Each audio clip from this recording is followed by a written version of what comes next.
Thermodynamics part 4 describes U, internal energy, Q, quantity of heat, W, work. What are the different types of work? And thirdly, the laws of thermodynamics. There are 4 laws. The first law is called the zeroth law. So the part 4 thermodynamics law, U, internal energy, Q, quantity of heat, W, work.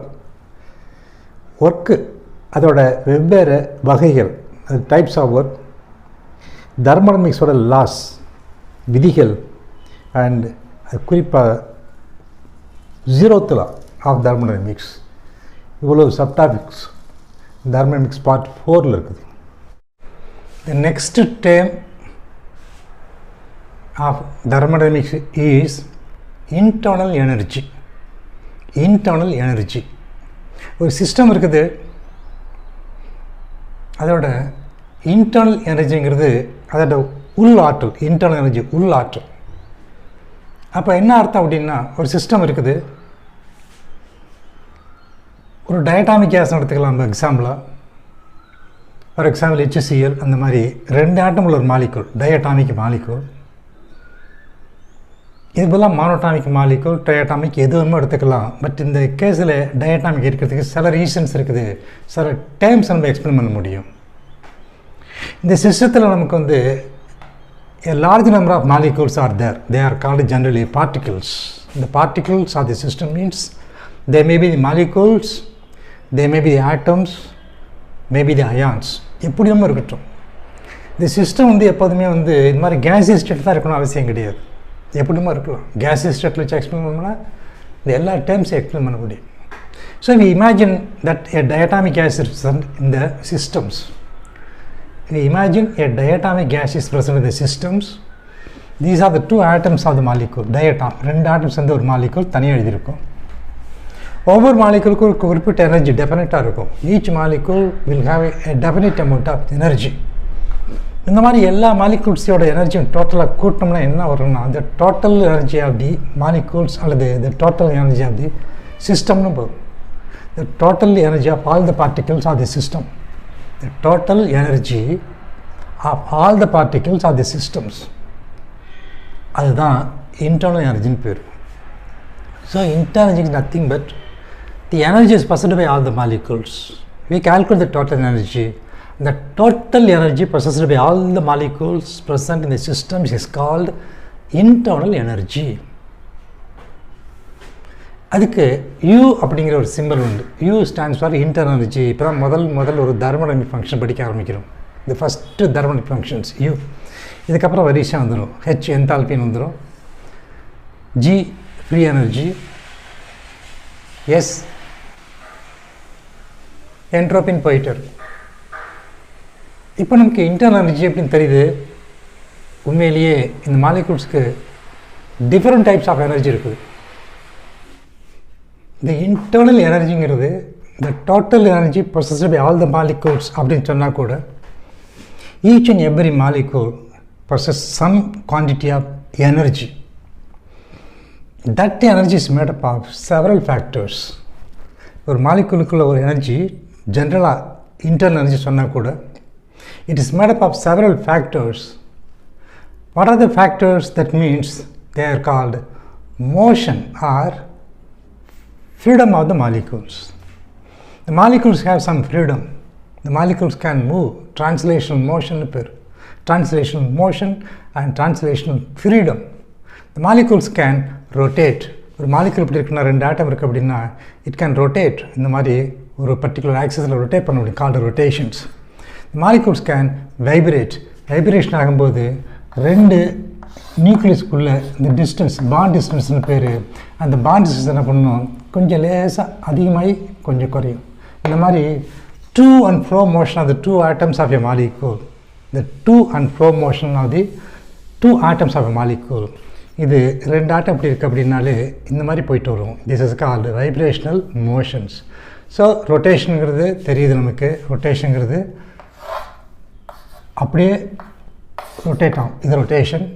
வைப்ரேஷனுங்கிறது இந்த நியூக்ளியஸோட distance கொஞ்சம் மாறி மாறி வரும். This called vibrations, rotations. டிரான்ஸ்லேஷனுங்கிறது as you whole the molecule moves from one place to another place. So நமக்கு இப்போ 3 motion தெரிஞ்சிருக்குது. One is called translational motion, the other is called rotational motions, the third is called vibrational motions. ஒவ்வொரு மோஷனுக்கு energy தேவை, அதை இங்கே கொடுக்குறோம். So the total energy U is made up of several factors. The first one is UT stands for translational energy. T stands for translational energy, rotational energy and vibrational energy. எல்லாமே இதில் இருந்துருது, எல்லாமே motion தான். தென் EE அப்படிங்கிறது electronic எக்ஸைட்டேஷன்ஸ். ஒரு molecule இருக்குது, அது ஒரு ஆட்டம் இருக்குது, எனர்ஜி சப்ளை பண்ணணும்னா இந்த எலக்ட்ரான்ஸ்லாம் நார்மலாக எங்கெங்கே இருக்குமோ அது கிரவுண்ட் ஸ்டேட்டில் இருக்கும். அந்த கிரவுண்ட் ஸ்டேட்டில் எலக்ட்ரான்ஸ் என்ன பண்ணும், இந்த எனர்ஜியை வாங்கினோன்னே எக்ஸைட்டேஷன் ஆகலாம். அந்த மாதிரி எலக்ட்ரான்ஸ் எக்ஸைட்டேஷன் ஆகும்போது அந்த எலக்ட்ரான் ஒரு இடத்துல இருக்கும்பொழுது அதுக்கு எல்லாத்துக்கும் எனர்ஜி தேவை. அதுக்கு எலக்ட்ரானிக் எக்ஸைட்டேஷன் யூன்னு பேர். கடைசியாக இன்ட்ராக்ஷன் எனர்ஜின்னு பேர். இது வரைக்கும் நம்ம ஒரு சிங்கிள் மாலிகூல் பார்த்து ரொட்டேஷன்ஸ், டிரான்ஸ்லேஷனல், வைப்ரேஷன் மோடு பார்த்தோம். இப்போ இன்ட்ராக்ஷன் என்னென்னா பிட்வீன் 2 மாலிகூல்ஸ். இந்த 2 மாலிகூல் கிட்டக்க வரும்பொழுது 2 மாலிகூல் கடையில் some kind of force of attraction இருக்கும். அதுக்கு இங்கே van der Waals force of attraction ஒரு பேர் உண்டு. when 2 molecules approach each other very closely, there is a kind of force of attraction between these 2 molecules.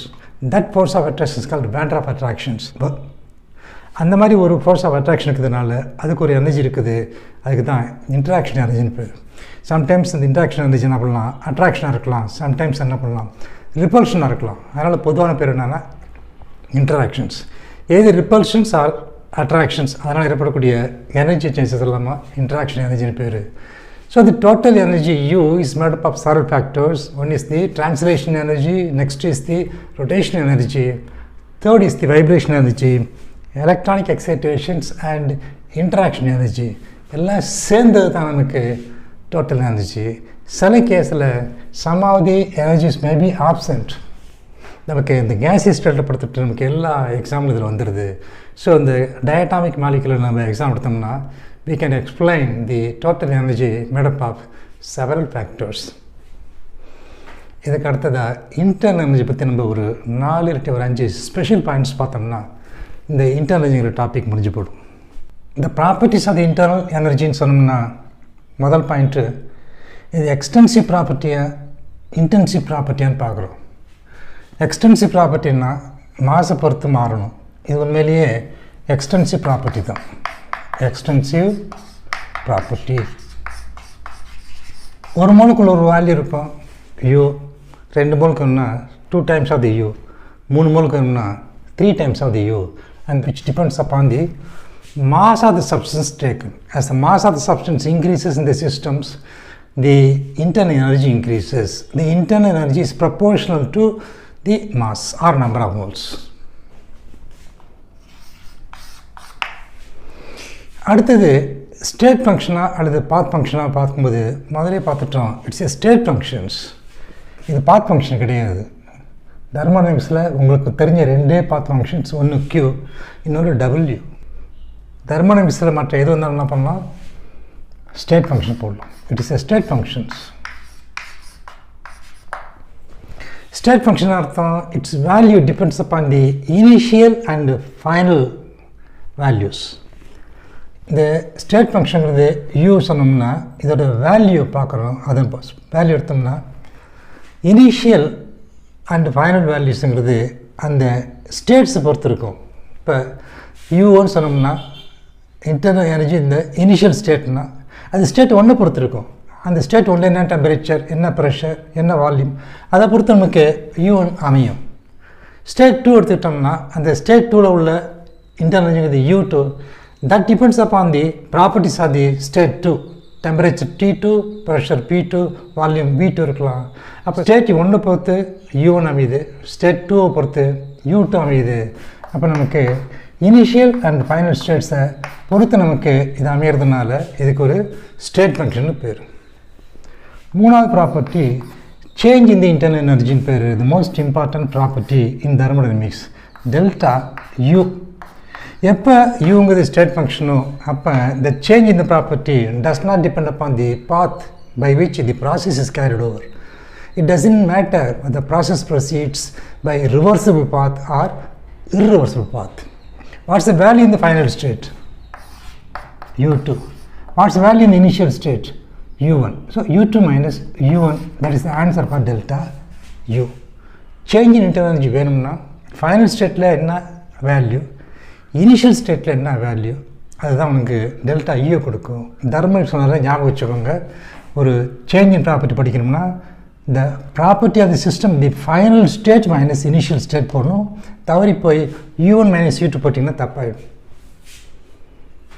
So delta யூங்கிறது change in the property.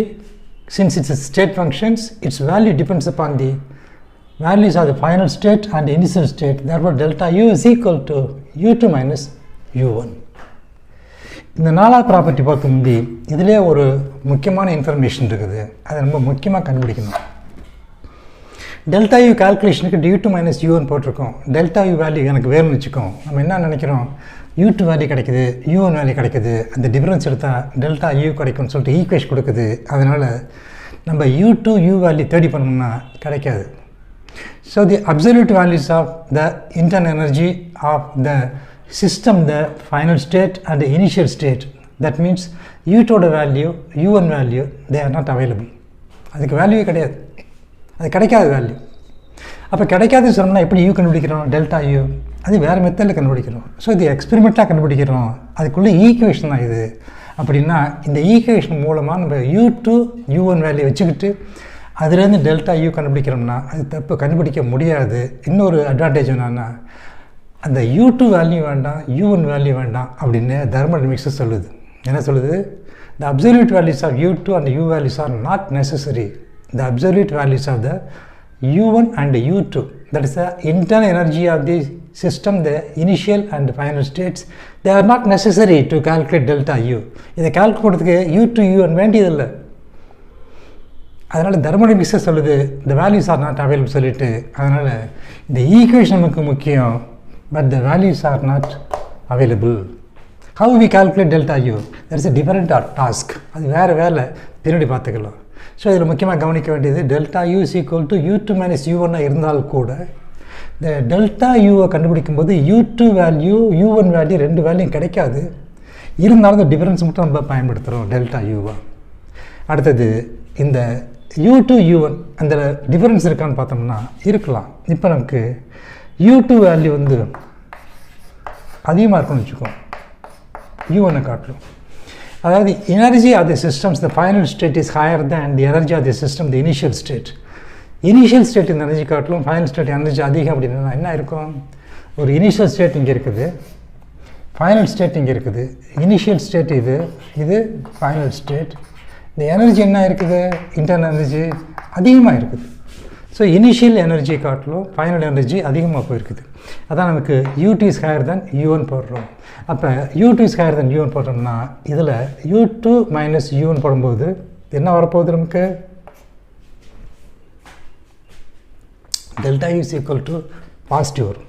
இதுலேருந்து என்ன வரும், delta U is equal to u2 higher value minus u1 lower value.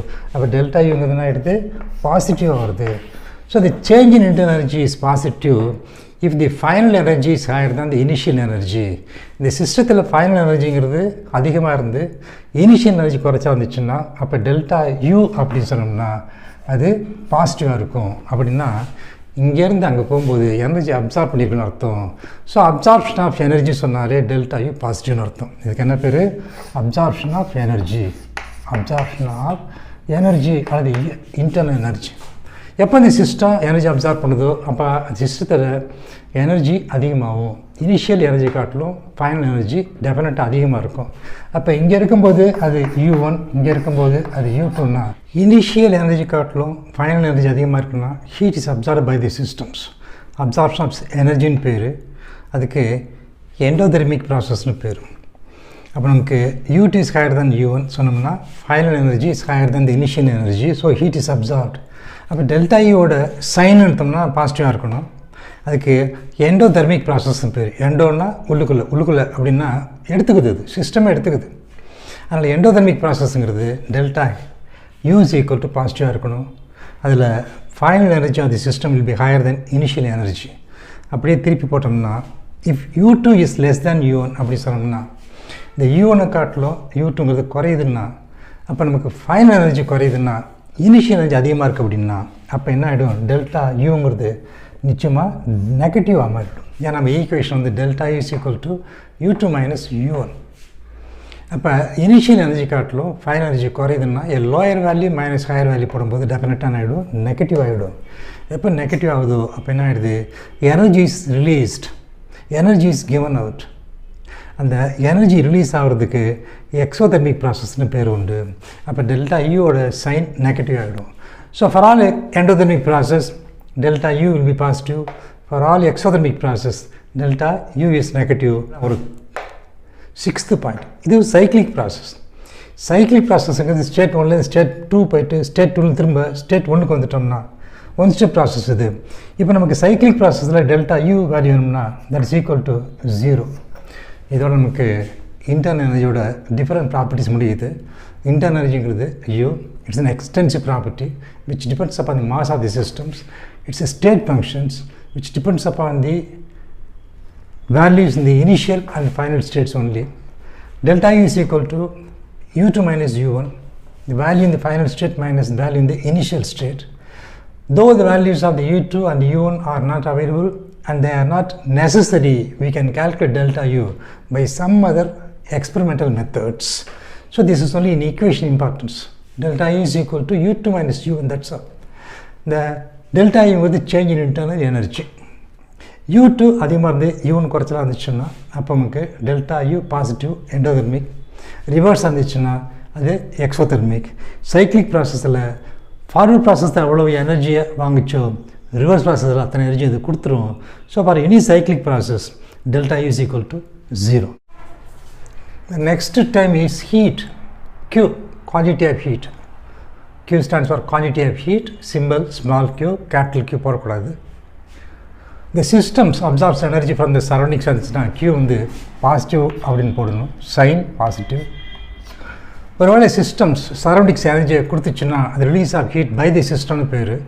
அப்போ அதே மாதிரி வரும்பொழுது Q is equal to negative போடுறோம். So positive means absorption of heat, negative means release of heat. Heat is absorbed, heat is given out, out means to the surroundings. What are the units of this Q? Cbseல அது எர்குன்னு பேர், SI யூனிட்டில் ஜூல்னு பேர். ரெண்டுக்கும் conversion ஃபேக்டராக இருக்குது. இதை தவிர இன்னும் ஒரு யூனிட் இருக்குது, அது கலோரி. இந்த கலோரியோட டெஃபினிஷன்ஸ் பின்னாடி ஹீட் கெப்பாசிட்டியில் பார்க்கலாம். இப்போதைக்கு நமக்கு ஒரு கன்வர்ஷன் ஃபேக்டர் மட்டும் போடுறோம். 1 கேலரிங்கிறது 4.18 ஜூலுக்கு ஈக்குவலாக இருக்கும். இந்த கலோரிங்கிற ஒரு வேர்டு யூனிட்டை ஹீட்டை பொறுத்த வரைக்கும் இன்னும் நம்ம யூஸ் பண்ணுறோம். எங்கேன்னு கேட்டோம்னா calorific values of food and calorific values of fuels அங்கே பயன்படுத்துகிறோம். அதனால் still we use the word calorie. இந்த Q ரிவர்சிபிளாக இருந்துச்சுன்னா எவ்வளவு, இரிவர்சிபிளாக இருந்துச்சுன்னா எவ்வளோன்ட்டு முதலே பார்த்துருக்கோம். பொதுவாக Qங்கிறது ஒரு பாத் ஃபங்க்ஷன். அதனால் ரிவர்சிபிள் பாத்தில் வாங்குகிற ஹீட் வந்து irreversible பாத்தில் வாங்குகிற ஹீட்டை காட்டிலும் அதிகமாக இருக்கும். Because the Q is the path functions, not a state functions. So Q reversible is always higher than Q irreversible. அப்படின்னா அந்த சிஸ்டம்ஸ் ரிவர்சிபிள் பாத்திரம் போச்சுன்னா அது வாங்கக்கூடிய ஹீட்டானது, அதே சிஸ்டம்ஸ் irreversible பாத்திரம் போகும்போது வாங்கக்கூடிய ஹீட்டை காட்டிலும் அதிகமாக இருக்கும் அப்படின்னு அர்த்தம். Qக்கு அடுத்தபடி ஒர்க்குங்கிற ஒரு டேவ் இருக்குது. அந்த ஒர்க்கை வந்து நம்ம எக்ஸ்பிளைன் பண்ணணும். ஒர்க்கோட மகன் எடுத்து W, அதே சிம்பிளாக வச்சுருக்காங்க. டபுள்னு சொன்னாலே ஒர்க்குன்னு அர்த்தம். இந்த ஒர்க்குங்கிறது நம்ம ஃபிசிக்ஸில் டெஃபினிஷன் பார்த்துருக்கோம். ஒர்க் அப்படின்னால என்ன அர்த்தம் அப்படின்னா, the work is said to be done when the point of application of the force moves through a certain distance. அங்கே ஒரு ஃபோர்ஸ் இருக்கணும். அந்த ஃபோர்ஸால் ஒரு ஆப்ஜெக்ட் என்ன பண்ணணும், மூவ் ஆகணும் த்ரூ சம் டிஸ்டன்ஸ். அந்த டிஸ்டன்ஸ் வந்து நம்ம டின்னு வச்சுக்கலாம், எஸ்ன்னு வச்சுக்கலாம். இப்போ டின்னு வச்சுக்கோ, F into D, force into distance is equal to work. இது ஃபிசிக்ஸ். அப்போ நமக்கு ஒர்க்கு செய்யுது அல்லது ஒரு சிஸ்டம் ஒர்க் செய்யுது அல்லது சிஸ்டத்து மேலே ஒர்க் செய்யுது அப்படின்னாலே அங்கே ரெண்டு இருக்கணும். ஒன்று ஃபோர்ஸ் இருக்கணும். இன்னொன்று அந்த ஃபோர்ஸோட அப்ளிகேஷனால் சம்திங் ஹேஸ் டு மூவ், ஏதாச்சும் கொஞ்சம் டிஸ்பிளேஸ்மெண்ட் இருக்கணும், நவரணும். இதை பின்னாடி பார்ப்போம் அந்த டிஸ்பிளேஸ்மெண்ட் நமக்கு என்னங்கிறது. இப்போ நமக்கு ஃபிசிக்ஸ் படி இந்த டெஃபினேஷன் கரெக்டு. ஏன்னா ஃபோர்ஸுங்கிறது எப்போதுமே பாசிட்டிவாக தான் இருக்கும், நெகட்டிவாக இருக்க முடியாது. டிஸ்டன்ஸ் நமக்கு வந்து ஆக்சுவலாக பாசிட்டிவ் தான், ரெண்டையும் பெருக்கும் பொழுது ஒர்க்கும் பாசிட்டிவ் தான். ஆனால் கெமிஸ்ட்ரியில் என்ன பண்ணுறாங்க, இதே ஒர்க்குக்கு ஈக்குவேஷனை ஒரு சின்ன சேஞ்ச் பண்ணி இந்த ப்ளஸுக்கு பேர் என்ன பண்ணுறாங்க, மைனஸ் போட்டுறாங்க. அப்போ ஒரு சிஸ்டம் ஒர்க் பண்ணது சொன்னாலே அப்போ டபிள்யூக்கு வந்து ஆட்டோமேட்டிக்காக மைனஸ் சைன் போடணும்னு ஒரு கன்வென்ஷன் உண்டாக்கிட்டாங்க. அதுக்கு என்ன காரணம் கொடுக்குறாங்கன்னா, ஒர்க் செய்யறதுக்கு எனர்ஜி தேவை. அந்த எனர்ஜியை வந்து அது எங்கேருந்து எடுத்துக்குதுன்னா அந்த சிஸ்டத்தோட இன்டர்னல் எனர்ஜிலேருந்து எடுத்துக்குது. அதனால் அது இன்டர்னல் எனர்ஜி குறையுது. The decrease of internal energy it causes the system to do work. அப்போ அந்த சிஸ்டத்தோட இன்டர்னல் எனர்ஜி குறைஞ்சி ஒர்க் நடக்கிறதுனால அப்போ இந்த ஒர்க்குக்கு என்ன பண்ணுறாங்க, மைனஸ் சைன் போட்டிருக்காங்க. மைனஸ் சைன் காரணம் decrease in internal energy results it causes the work. இது கெமிஸ்ட்ரியில் தான் அது அப்ளை, ஃபிசிக்ஸில் இது அப்ளை பண்ண மாட்டாங்க. மைனஸ் டபிள்யூங்கிறது கிடையாது, நம்ம இங்கே அப்ளை பண்ணுறோம். அதனால் be careful wherever the system does some kind of work. அப்போ நமக்கு டபிள்யூ நெகட்டிவில் வரணும். அந்த மாதிரி தான் எல்லா ஈக்குவேஷனையும் அமைஞ்சிடும். அடுத்தபடி இந்த டபிள்யூங்கிறது பாத் ஃபங்க்ஷனாக ஸ்டேட் ஃபங்க்ஷனானா டெஃபினட்டாக தெரியும் நமக்கு. ரெண்டு பாத் ஃபங்க்ஷன் தான், ஒன்று க்யூ இன்னொன்று டபிள்யூ. க்யூ முடிச்சிட்டோம் பாத் ஃபங்க்ஷன்ட்டு. அப்போ இதுவும் நமக்கு பாத் ஃபங்க்ஷனாக தான் இருக்க முடியும். எப்போ பாத் ஃபங்க்ஷனாக இருக்குதோ அப்போ ரிவர்சிபிள் கண்டிஷனில் செய்யக்கூடிய ஒர்க்குக்கும் இர்ரிவர்சிபிளாக செய்யக்கூடிய ஒர்க்குக்கும் டிஃப்ரென்ஸ் இருக்கும். உண்மையிலேயே ரிவர்சிபிள் கண்டிஷன் செய்யக்கூடிய ஒர்க்கானது இர்ரிவர்சிபிள் செய்யக்கூடிய ஒர்க்கை காட்டிலும் அதிகமாக இருக்கும். இது ஒர்க்குங்கிறது டபிள்யூ, பாத் ஃபங்க்ஷனுங்கிறதுனால that W depends on the path by which the process is carried over. எந்த பாதையில் போகுது ரிவர்சிபிளாக அப்போது ஒரு வேல்யூ, இர்ரிவர்சிபிளாக அப்போது இன்னொரு வேல்யூ. இப்போ ரெண்டு வேல்யூ இருக்குது, but the two values are not equal. Actually the reversible work is higher than irreversible work. மூணாவதாக யூனிட் எடுத்துக்கலாம். சைனை பொறுத்த வரைக்கும் முதலே கொடுத்துருக்கோம், இன்னொரு தடவை கொடுக்கலாம். ஏன்னா ரெண்டு விதமான சைன் வரும். Sometimes work is done by the system, sometimes work is done on the systems. அப்போ ஒர்க்கை பொறுத்த வரைக்கும் ரெண்டு இருக்குது. எப்படின்னா work is done by the system சொன்னோம்னா, பை தி சிஸ்டம் சொன்னோம்னா டபிள்யூங்கிறது நெகட்டிவாக இருக்கணும். Work is done on the சிஸ்டம்னா, ஆன் தி சிஸ்டம்ங்கிறது பை தி சரௌண்டிங்ஸ். எப்போதுமே சரௌண்டிங்ஸ் பற்றி பேச மாட்டாங்க. ஆன் தி சிஸ்டம் சொன்னோம்னா அப்போ நமக்கு ஒர்க்கு வந்து பாசிட்டிவ் வரும். ஸோ நார்மலாக தி சிஸ்டம் டஸ் ஒர்க் அப்படின்னா W is equal to negative வரும். முதலே போட்டிருக்கோம். If work is done on the system that means some work is done on the system by the surroundings அர்த்தம். அப்போ அதே ஒர்க்குக்கு சைன் என்ன ஆகிடும், ப்ளஸ்ஸாக மாறிடும். ஸோ நியூமெரிக்கல் வேல்யூ மாறாது, குவான்டிட்டி மாறாது, பட் சைன் மட்டும் மாறும். எப்போ மாறும், ஒர்க் டன் பை தி சிஸ்டமாக இருந்துச்சுன்னா நெகட்டிவ், ஆன் தி சிஸ்டமாக இருந்தால் பாசிட்டிவ். இது சைன் கன்வென்ஷன்ஸ். நாலாவது பாயிண்ட்டு யூனிட். எஸ்ஐ யூனிட்ல தான் அதிகமாக பயன்படுத்திகிட்டு இருக்கோம். எஸ்ஐ யூனிட்டில் எனர்ஜிக்கு என்ன யூனிட், ஹீட் எனர்ஜி அதுதான் ஒர்க்குக்கும். பிகாஸ் ஒர்க்கு ஹீட் எல்லாமே different forms of energy. So SI யூனிட்டில் நம்ம ஜூல் தான் பயன்படுத்துகிறோம். இந்த டெஃபினேஷன் படி ஒரு ஜூல் அப்படிங்கிறது என்ன அர்த்தம் அப்படின்னா, அங்கே ஒரு ஃபோர்ஸ் இருக்கணும். அந்த ஃபோர்ஸ் வந்து ஒரு நியூட்டன் இருக்குதா வச்சுக்கலாம். டபிள்யூக்கு டெஃபினேஷன் கொடுக்கும் பொழுது அந்த ஃபோர்ஸ் வந்து ஒரு நியூட்டன் இருக்குது, டிஸ்பிளேஸ்மெண்ட்டு ஒரு மீட்டர் இருக்குது அப்படின்னா, அப்போ 1 Newton force acts on the particle moves through 1 meter சொன்னோம்னா the work done is equal to 1 Newton meter. 1 Newton meter, that is nothing but 1 joule. இதுதான் ஒரு ஜூல்னு பேர். அப்போ இந்த ஃபோர்ஸு ஒரு நியூட்டன் இருக்கணும், டிஸ்பிளேஸ்மெண்ட்டு ஒரு மீட்டர் இருக்கணும். அப்போ உங்களுக்கு அந்த ஒர்க் வந்து ஒரு நியூட்டன் மீட்டர் ஆகும். அதை ஒரு ஜூல்னு சொல்கிறாங்க. இது கால்குலேஷன் ஆஃப் ஒர்க்குக்கு சைனு போடுது. இந்த ஒர்க்குங்கிறது W அப்படின்னு ஒரு சிம்பிள் உண்டு. இந்த ஒர்க்கு நடக்கணும்னா அங்கே 2 ஃபேக்டர் இருக்கணும். ஒன்று, a force which is responsible for the work. இந்த வேலை செய்கிறதுக்கு தேவையான ஒரு ஃபோர்ஸ் இருக்கணும். அந்த ஃபோர்ஸை நம்ம எப்போன்னு வச்சிட்டோம்னா அந்த ஃபோர்ஸ் ஆக்ட் பண்ணி அதனால் there must be some displacement. அது டிஸ்டன்ஸ்னு எடுத்துக்கலாம் நம்ம. So force into distance is equal to ஒர்க்குங்கிறது ஜென்ரல் ஃபார்முலா இருக்குது. இந்த ஒர்க்கு எப்போ 0 ஆகும் அப்படின்னா if F is equal to 0, if there is no force then work is equal to 0. இது ஒரு கேஸு.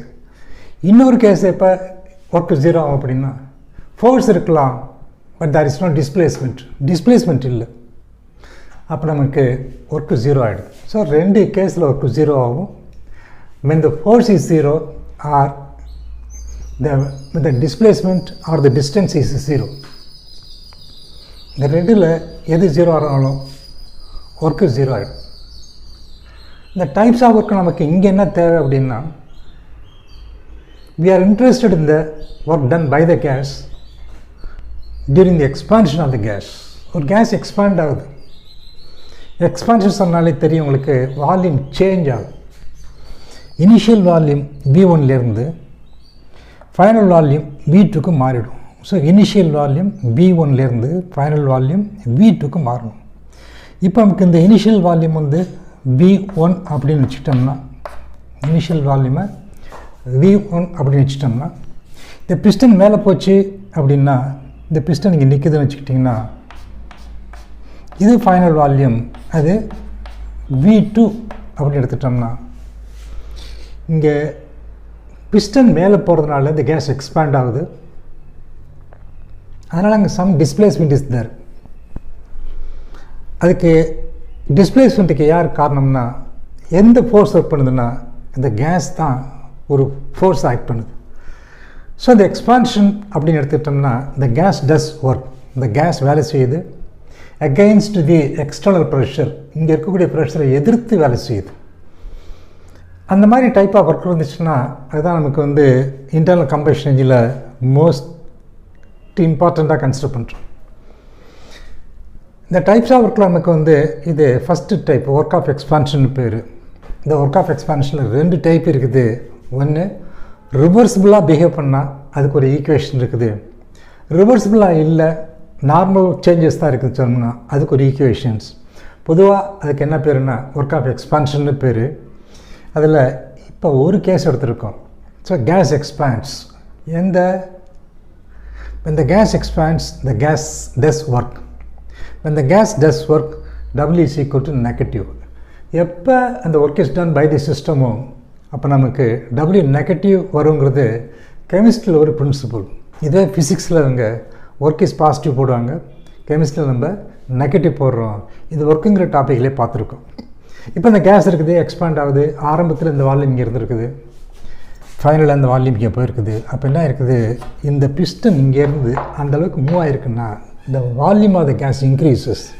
அப்போ V1லேருந்து V2 வரைக்கும் அந்த வால்யூம் சேஞ்ச் இருக்கு இல்லையா, அந்த வால்யூம் சேஞ்ச் தான் முக்கியம். அந்த வால்யூம் சேஞ்ச் எப்படி எழுதலாம் அப்படின்னா V2 மைனஸ் V1 எழுதலாம். It's a volume change. அது டெல்டா V அப்படின்னு சொல்கிறோம். அப்போ நமக்கு ஒன்று தெரியுது, ஒன்று இந்த வால்யூம் சேஞ்ச் இஸ் தேர், நமக்கு ஒர்க்கு வேணும். இந்த வால்யூம் சேஞ்சுங்கிறது டிஸ்பிளேஸ்மெண்ட் அல்லது டிஸ்டன்ஸுக்கு சமம். ஃபோர்ஸ் தேவை. அந்த ஃபோர்ஸுங்கிறது என்னன்னா the gas does the work against external pressure. the external pressure may be kept constant. அப்போ அந்த ப்ரெஷர் Pங்கிறத எதிர்த்து வேலை செஞ்சிச்சுன்னா அந்த ஒர்க்கு ஃபார்முலா எழுதும்போது work is equal to P external into delta V. P external into delta V, external pressure into delta V. Chemistry இருந்துச்சுன்னா என்ன பண்ணோம், இதுக்கு மைனஸ் இந்த பக்கம் போட்டுடுவோம். அதில் இந்த பக்கம் ப்ராப்ளம் தான் அந்த வால்யூம் இருக்கிற டெல்டா வி அது அட்ஜஸ்ட் ஆகிட்டு அந்த ஆட்டோமேட்டிக்காக அந்த வேல்யூ கொடுத்துரும். டபிள்யூ கெமிஸ்ட்ரி பொறுத்த வரைக்கும் W is equal to minus போகிறதுனால இங்கே மைனஸ் போட்டுக்கும். ஸோ கெமிஸ்ட்ரி பொறுத்த வரைக்கும் ஒர்க் எக்ஸ்பான்ஷனுங்கிறது minus W work done by the system during the expansions. So the gas expand ஆகுது, the gas does the work. அதோட வேலையை கால்குலேட் பண்ணோம்னா minus W is equal to external pressure இந்த pressure against which the work is performed. டெல்டாவிங்கிறது volume change V1லேருந்து V2க்கு போயிருக்குது. So டெல்டாவிங்கிறது V2 மைனஸ் V1. இதில் நமக்கு இனிஷியல் ஃபைனல் வால்யூம் தெரிஞ்சால் போதும், அதை வச்சு ஒர்க்கை கண்டுபிடிச்சிடலாம். Provided external pressure should be known. இதுக்கு தான் ஒர்க் ஆஃப் எக்ஸ்பான்ஷன் பேர். The next type of work is isothermal reversible expansion of ideal gas.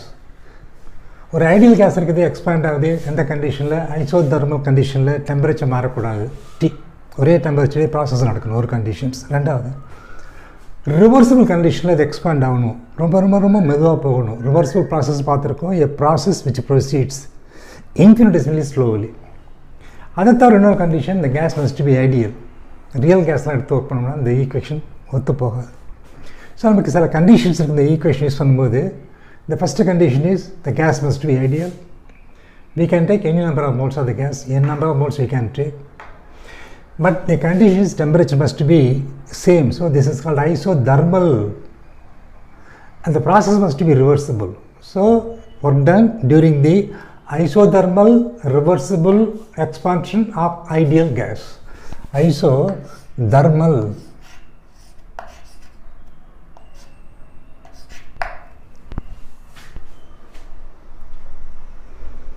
இப்போ டெம்பரேச்சர் மாறக்கூடாது. ஐசோதர்மல் சொன்னோம்னா இந்த ஈக்குவேஷன் எப்போ ஃபாலோ பண்ணலாம் அப்படின்னா, டெம்பரேச்சர் மாறக்கூடாது, நம்பர் ஆஃப் மோல்ஸ் 1 2 3 எவ்வளோ இருக்கலாம், ஐடியல் கேஸாக இருக்கணும், இனிஷியல் வால்யூம் ஃபைனல் வால்யூம் கொடுத்துருக்கணும், கொடுத்து அந்த ஈக்குவேஷன் போட்டுடலாம். இப்போ நமக்கு ப்ராப்ளத்தை எழுதுறதுக்கு இடம் கிடையாது, பட் ப்ராப்ளத்தை ஓரலாக சொல்லி ஒரு ப்ராப்ளத்தை சால்வ் பண்ண முடியுமா பார்ப்போம். I want to calculate this work done when 1 mole of the gas, ஒரு மோல் தான் எடுத்திருக்கேன், that expands isothermally and reversibly at constant temperature of 27 degrees centigrade. The gas expands isothermally and reversibly at a temperature of 27 degrees centigrade. From initial volume of 10 liters to final volume of 100 liters. Initial volume 10லேருந்து final volume 100 வரைக்கும் போகுது. Temperature 27 degree centigrade. அடுத்தது ஒரு mole தான். என்னோடய aim என்ன, ஒர்க்கை calculate பண்ணணும். So நமக்கு இந்த ஈக்குவேஷன்லாம் சப்ஸ்டியூட் பண்ணுறதுக்கு வந்து கொஞ்சம் கேர்ஃபுல்லாக இருக்கணும். இந்த மாதிரி வரும்போது இது லாகரிதமிக் ஈக்குவேஷன் பேர். லாகரிதமிக் ஈக்குவேஷன் வந்துச்சுன்னா அது வரைக்கும் நீங்கள் ஸ்ப்ளிட் பண்ணிட்டீங்கன்னா இந்த நார்மல் ஒரு மல்டிப்ளிகேஷன்ஸ். இது கொஞ்சம் கேர்ஃபுல்லாக செய்யணும். V2/V1க்கு லாக் எடுத்து அந்த வேல்யூ கொண்டு வந்த பிறகு தான் மற்ற ப்ராசஸ் நீங்கள் செய்யணும். அதுக்கு முன்னாடி செய்யக்கூடாது. இப்போ இந்த ஒர்க் ஆஃப் ஈக்குவேஷனில், இந்த ஒர்க் ஆஃப் எக்ஸ்பான்ஷனில் டபுள்யூ ரிவர்சல் வரும்னா minus 2.303, number of moles 1, R value 8.314, SI யூனிட்டில் 8.314 ஜூல். டெம்பரேச்சர் 27 டிகிரி சென்டிகிரேட் கொடுத்ததுனால இந்த டெம்பரேச்சர் 300 கெல்வின் ஆகிடும். Into log final volume 100 minus initial volume 10. இந்த ப்ராப்ளம் போடும்போது திரும்ப என்ன பண்ணணும், இது வரைக்கும் நம்ம திரும்ப ஒரு தடவை எழுதிக்கணும். Minus 2.303 into 1 into 8.314 into 300 into இந்த இடத்துல நமக்கு லாக் 100/10க்கு என்ன வேல்யூ, அந்த வேல்யூ மட்டும் கொண்டு வரணும். அப்படி கொண்டு வரும்போது லாகெலாம் இருக்கக்கூடாது. இந்த லாக் விட்டோம்னா 100/10ங்கிறது 10 டைம்ஸ் அடிக்கலாம். ஸோ லாக் 10, 10க்கு லாக் எடுத்தோம்னா என்ன ஆகும், இது லாக் டு பேஸ் 10 இது. அதனால் லாக் 10க்கு லாக் எடுத்தால் என்ன பண்ணும், 1 வரும். லாக் 100/10ங்கிறது லாக் 10, லாக் 10ங்கிறது 1.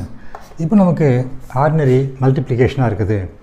இப்போ இது 2.303 இன்ட்டு 1 இன்ட்டு 8.314 இன்ட்டு 300 போட்டோம்னா என்ன வேல்யூ வருதோ அதுதான் உங்களுக்கு இந்த 1 mole of the gas ideal case isothermal reversal கண்டிஷனில் செய்யக்கூடிய மேக்ஸிமம் ஒர்க், அதை ரிவர்சிபிள் எழுதலாம் அல்லது டபிள்யூ மேக்ஸ்னு எழுதலாம். அது எதில் இருக்கும்? டெஃபினட்டாக மைனஸில் வரணும். minus 5744 joule. More than 1000ங்கிறதுனால we can write as 5.744 kilo ஜூல்னு முடிச்சுக்கணும். இதுதான் work done by 1 mole of ideal gas during isothermal reversible expansion of the gas from 10 liters to 100 liters at a temperature of 27 degrees centigrade. The next topic in thermodynamics is laws of thermodynamics. Thermodynamics ஓட loss, விதிகள். இந்த லாஸை பற்றி ஒரு introduction கொடுத்தோம்னா most யூஸ்ஃபுல்லாக இருக்கும். ஏன்னா தெர்மோடைனமிக்ஸ் லாஸ் வேறு, மற்ற லாஸ் எல்லாமே ஒரு மாதிரி இருக்கும். பாயில்ஸ் லா கேள்விப்பட்டிருக்கோம். At constant temperature, the volume of a gas is inversely proportional to the pressure. இதே போல் கே-லூசாக்ஸ் லா, சார்லஸ் லா, எல்லா லாவும் பார்க்குறோம். கேஸ் எந்தெந்த இடத்துல நமக்கு லாஸ் பார்க்குறோமோ எல்லா லாவும் நம்ம என்ன பண்ணுறோம், அப்படியே அக்செப்ட் பண்ணிக்க மாட்டோம், வெரிஃபை பண்ணுறோம், எக்ஸ்பெரிமெண்ட் பண்ணி அதை ப்ரூவ் பண்ணுறோம். So Boyle's law, Charles law, Gay Lussac's law எல்லாமே என்ன பண்ணுறோம், அந்த laws they have been enunciated only after experimental proof. அவங்களே எக்ஸ்பெரிமெண்ட் செஞ்சு ப்ரூவ் பண்ணியிருக்காங்க. இருந்தாலும் நம்மளும் என்ன பண்ணலாம், சில எக்ஸ்பெரிமெண்ட் செஞ்சு ப்ரூவ் பண்ணலாம்.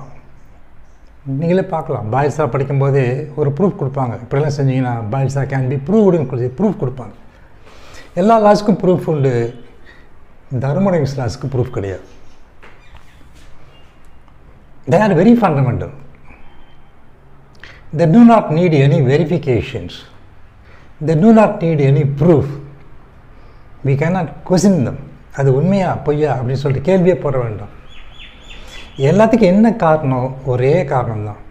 All the laws of thermodynamics have been enunciated. All the laws of thermodynamics have been enunciated. Enunciated means reported, given. Only on the basis of human experience. மனிதரோட அன்றாட வாழ்க்கையில் ஏற்பட்ட அனுபவம், அந்த அனுபவத்தின் அடிப்படையில் இந்த லாஸ் எல்லாமே சொன்னதுனால நமக்கு எல்லாமே ஃபண்டமெண்டலாக இருக்கும். வெரிஃபிகேஷன் தேவை கிடையாது. அவங்க சொன்னதை அப்படியே அக்செப்ட் பண்ணிக்கலாம். இது தப்பாக இருக்குமா ரைட்டாக இருக்குமா சொல்கிறது கேள்வியே கேட்க வேண்டாம். அதுதான் that is a speciality of the thermodynamics law. So thermodynamics laws are very fundamental because they have been enunciated out of human experience. They need no verifications and they need no experimental proof. We cannot question about the validity of the law. அது உண்மையா பொய்யா அப்படின்னு சொல்லிட்டு கேள்வி கேட்க வேண்டிய அவசியம் கிடையாது. இதுதான் laws of thermodynamics. The next subtopic is the laws of thermodynamics. Thermodynamic laws. Totally there are 4 laws. மொத்தம் 4 லா இருக்குதுங்க. அந்த 4 லாவை இந்த ஆர்டரில் நம்ம படிக்கணும். பட் ஒவ்வொரு லாவுக்கும் அந்த நேம் மட்டும் கொஞ்சம் மாறி வரும். நம்ம முதல்ல படிக்க வேண்டியது 0th law. 0th law of thermodynamics. ரெண்டாவது படிக்க வேண்டியது first law of thermodynamics. 0th law of thermodynamics, first law of thermodynamics. மூணாவது படிக்க வேண்டியது தான் செகண்ட் லா ஆஃப் தெர்மோடைனமிக்ஸ். நாலாவது படிக்க வேண்டியது தேர்ட் லா ஆஃப் தெர்மோடைனமிக்ஸ். இந்த 4 லாஸில் இந்த ஆர்டர் 0, ஃபஸ்ட்டு, செகண்டு, தேர்டு ஏன் வந்ததுன்னா, இந்த 0th லாக்கு அந்த பேர் வரதுக்கு காரணம் ஃபஸ்ட் லா செகண்ட் லாலாம் கண்டுபிடிச்ச பிறகு லேட்டாக கண்டுபிடிச்சாங்க. பிரின்சிபல் படி அது ரொம்ப பேசிக்கலாக இருந்ததுனால இந்த ஆர்டரை இந்த நேமை டிஸ்டர்ப் பண்ணக்கூடாதுன்னு சொல்லிட்டு 0th lawன்னு பேர் வச்சுருக்காங்க. So the 0th law was named as 0th law because there have been reported or enunciated only after the enunciation or a report of first and the second law, but the law was more fundamental, so it was called as 0th law. Among the 4 laws, the 0th law is very simple, more fundamental and basic.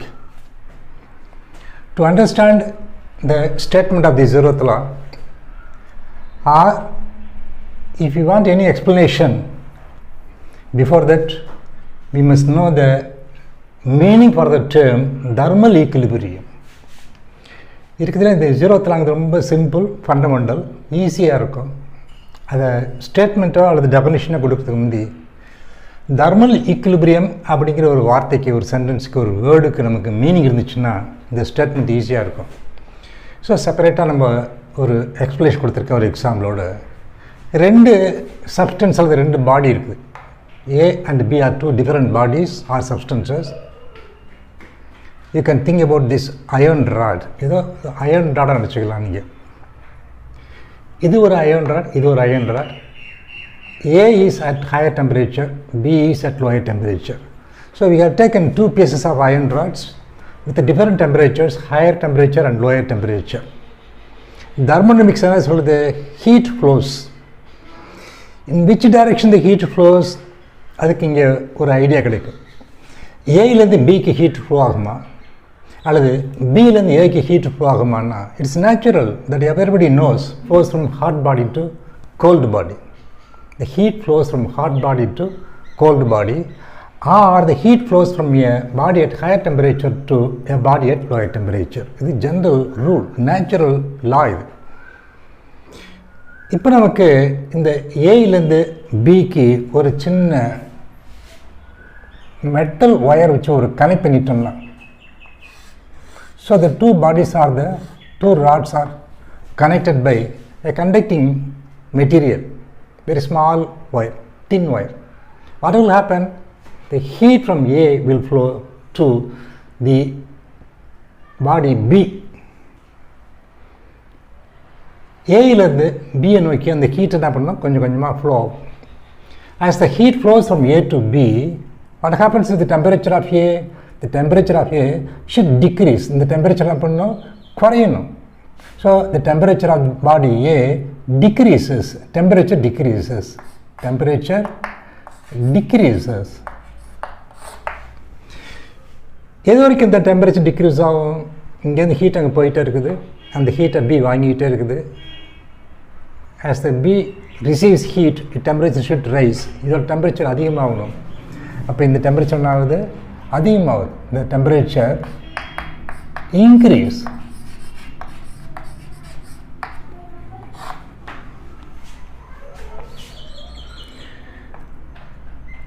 How long this flow of heat will take place? How long the temperature will decrease? How long the temperature will increase? Everybody knows that the flow of heat will take place until the 2 pieces of iron will be equally hot, will have the same temperature. இதோட temperature எவ்வளவு, இதோட temperature எவ்வளவு, 2 temperature ஒன்றா ஆகிற வரைக்கும் அந்த heat இங்கே நாங்கள் ஃப்ளோ ஆகும். ஒன்றாச்சு அப்படின்னா இந்த ஃப்ளோ ஆஃப் ஹீட் நின்று போச்சுன்னு சொல்ல முடியாது. Forward directions and backward direction நடந்துகிட்டு இருக்குது, but at equal speed. So that is called thermal equilibrium. So thermal ஈக்குலிபிரியத்தில் இங்கேருந்து அங்கே போகக்கூடிய ஹீட்டு, அதே சமயத்தில் அங்கேருந்து வரக்கூடிய ஹீட்டு ரெண்டும் ஒரே மாதிரி இருக்கிறதுனால அதுக்கு பேர் தெர்மல் ஈக்குலிபிரியம்னு பேர். ஸோ தெர்மல் ஈக்குலிபிரியம் இருந்துச்சுன்னா the only condition is the temperature of the 2 bodies are at same temperature. The temperature of the 2 bodies are same. அப்போ தெர்மல் ஈக்குலிபிரியம் சொல்லணும்னா வெவ்வேறு டெம்பரேச்சர் உள்ள 2 பாடியை நீங்கள் கனெக்ட் பண்ணால் கூட அந்த டெம்பரேச்சர் என்ன பண்ணணும், ஈக்குவல் ஆகிடும். 2 பீசஸ் ஆஃப் அயனுக்கும் ஒரே டெம்பரேச்சர் வர அளவுக்கு ஹீட் ஒரு பாடியிலேருந்து ஒரு அயன் பீஸ்லேருந்து இன்னொரு அயன் பீஸுக்கு ஃப்ளோ ஆகும். இது நேச்சுரல் ப்ராசஸ் இது. ஸோ இதுக்கு தெர்மல் ஈக்குலிபிரியம்னு பேர். தெர்மல் ஈக்குலிபிரியத்தை படிக்கிறது தான் 0th law. இப்போ ஆக்சுவலாக அவங்க 3 சிஸ்டம் எடுத்திருக்காங்க தெர்மல் ஈக்குலிபிரியத்தை புரிய வைக்கிறதுக்கு அல்லது 0th lawவை புரிய வைக்கிறதுக்கு. 3 சிஸ்டம் எடுத்திருக்காங்க. அந்த சிஸ்டம்ஸ் 3 என்ன பேருனா, ஒரு சிஸ்டம் A, இன்னொரு சிஸ்டம் பி, மூணாவது சிஸ்டம் சி. மெயின் அடுத்தது ஏயும் பின்னு எடுத்திருக்காங்க. மெயினாக அடுத்தது ஏயும் பின்னு எடுத்திருக்காங்க. அதை பற்றி தான் படிக்க போகிறோம். அதுக்கு முன்னாடி ஒரு தேர்டு சிஸ்டம் எடுத்திருக்காங்க. So at the beginning we take 2 systems A and B. We consider C as the third systems. மூணாவது சிஸ்டம் தான் நமக்கு சி. சீரோத்தில் என்ன சொல்லுது, ஒருவேளை சிஸ்டம் ஏயும் சியும் தர்மல் ஈக்குலிபிரியத்தில் இருந்துச்சுன்னா, தர்மல் ஈக்குலிபிரியத்தில் இருந்துச்சுன்னா அந்த temperature of A must be equal to the temperature of C. அப்போ ஏ தனியாக சி கூட தர்மல் ஈக்குலிபிரியத்தில் இருக்குன்னு சொன்னோம்னாலே both the temperatures are same அர்த்தம். இது அப்படியே வச்சிடும். Now we take the other substance. We take the other systems B. Again we think or consider or assume that B is in equilibrium or thermal equilibrium with C. B எடுப்போம், Bயும் Cயும் thermal equilibrium இருக்குன்னு assume பண்ணோம்னா அப்போ நமக்கு இந்த flow heat ரெண்டு பக்கமும் நமக்கு ஒரே மாதிரி இருக்கும். ஸோ இங்கேயும் நமக்கு என்ன இருக்கும், thermal equilibrium இருக்கும். இப்போ அவங்க என்ன சொல்கிறாங்க, 2 systems are separately in thermal equilibrium with a third systems. 2 systems are separately in thermal equilibrium with a third substance. 2 systems separately are in thermal equilibrium with a third substance. Our first system is A, our second system is B, third system is C. இப்போ நமக்கு ஏக்கும் பிக்கும் இடையில் thermal equilibrium இருக்குமா இருக்காதா அப்படின்னு கேள்வி. எப்போ ஏக்கும் சிக்கும் இடையே தர்மல் ஈக்குலிபிரியம் இருக்கோ ரெண்டும் ஒரே டெம்பரேச்சராக இருக்கணும். ஒரு எக்ஸாம்பிளுக்கு 40 டிகிரி போட்டிங்கன்னா இது 40 இது 40 டிகிரி. ஸோ இது 40 டிகிரி தான்னா இதுவும் 40 டிகிரி இருக்கும், தர்மல் ஈக்குலிபிரியம். இது ரெண்டும் தர்மல் ஈக்குலிபிரியம் இருக்குன்னு சொன்னோம்னா இது 40 முதல்ல தெரியும், அப்போ இதுவும் 40 தான் இருந்தாகும். இப்போ என்ன கேட்குறாங்க, ஏயும் பியும் தர்மல் ஈக்குலிபிரியத்தில் இருக்குமா இருக்காதான்னு கேட்குறாங்க. ஏவோட டெம்பரேச்சர் என்ன 40, பியோட டெம்பரேச்சர் 40. ஏன்னா both the systems are in thermal equilibrium with C. அதனால் இந்த ஏயும் பியும் தர்மல் ஈக்குலிபிரியத்தில் தான் இருக்கும். அதனால் இந்த கொஸ்டினே வேண்டியதில்லை, தர்மல் ஈக்குலிபிரியம் இங்கே உண்டு அப்படின்னு அர்த்தம். இந்த ஸ்டேட்மெண்ட்டை சொல்லும்போது என்ன பண்ணுறாங்க, 2 systems A and B are separately in thermal equilibrium with the third systems, then the 2 systems A and B should be under thermal equilibrium among themselves. எப்போ 2 systems A and Bங்கிறது தனித்தனியாக மூன்றாவது சிஸ்டம் C கூட thermal ஈக்குலிபிரியத்தில் இருக்கோ அப்போ ஏயும் பியும் ஒன்றுக்கு ஒன்று தர்மல் ஈக்குலிபிரியத்தில் இருந்தாகணும். இதுதான் ஜீரோத்தில். ஒரு அப்ளிகேஷன்ஸ் எங்கே இருக்குது அப்படின்னா இந்த கன்ஸ்ட்ரக்ஷன் தெர்மாமீட்டரில் இருக்குது. ஸோ இந்த கம்ப்ளீட் ஸ்கெட்ச் வேணும்னு சொன்னோம்னா இந்த மாதிரி போட்டுக்கலாம். புக்கிலலாம் அப்படி தான் போடுவாங்க. போடும்போது என்ன பண்ணுவாங்க, தி 2 systems A and B are separately in thermal equilibrium with C and therefore they must be in thermal equilibrium or under thermal equilibrium among themselves. இந்த மாதிரி ஒரு ஸ்கெட்ச் போட்டோம்னா ஜீரோத்தில் இருக்க ஒரு எக்ஸ்ப்ளனேஷன்ஸ். இந்த ஸ்கெட்செல்லாம் வந்து the 2 systems are separately in thermal equilibrium with a third body C.